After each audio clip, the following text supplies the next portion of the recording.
கிருஷ்ணகிரி நகருக்கு பல்வேறு நிகழ்ச்சிகளில் கலந்து கொள்ள வருகை தந்த திராவிடர் கழகத் தலைவர் கி. வீரமணி அவர்களிடம் KRP அணையில் பெருந்தலைவர் காமராஜரின் சிலை அமைக்க தமிழக முதல்வரிடம் பரிந்துரைக்குமாறு கோரி கிருஷ்ணகிரி கிழக்கு மாவட்ட காங்கிரஸ் கட்சியின் சார்பில் முன்னாள் மாவட்ட தலைவரும் காங்கிரஸ் பொதுக்குழு உறுப்பினருமான எல். சுப்பிரமணியன் கோரிக்கை மனு அளித்தார்.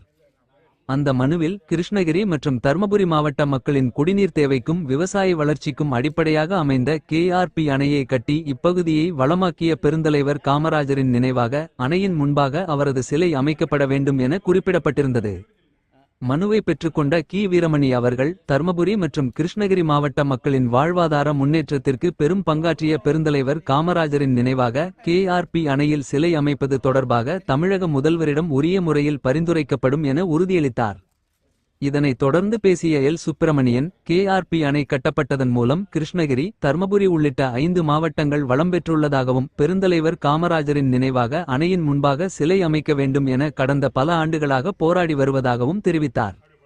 இதுவரை எந்த முன்னேற்றமும் இல்லாத நிலையில் கி. வீரமணி அவர்களிடம் வழங்கப்பட்ட மனுவின் மூலம் தமிழக முதல்வரிடம் இந்த கோரிக்கை எடுத்து சொல்லப்படும் என உறுதியளிக்கப்பட்டுள்ளதால் மகிழ்ச்சி அடைவதாகவும் கூறினார். அனுமதி கிடைத்தவுடன் காங்கிரஸ் கட்சி சார்பில் சிலை அமைக்கப்படும் எனவும் அவர் தெரிவித்தார். இந்த நிகழ்வின்போது முன்னாள் நகர காங்கிரஸ் தலைவர் வின்சென்ட் மற்றும் திராவிடர் கழகத்தைச் சேர்ந்த நிர்வாகிகள் உள்ளிட்ட பலர் உடன் இருந்தனர்.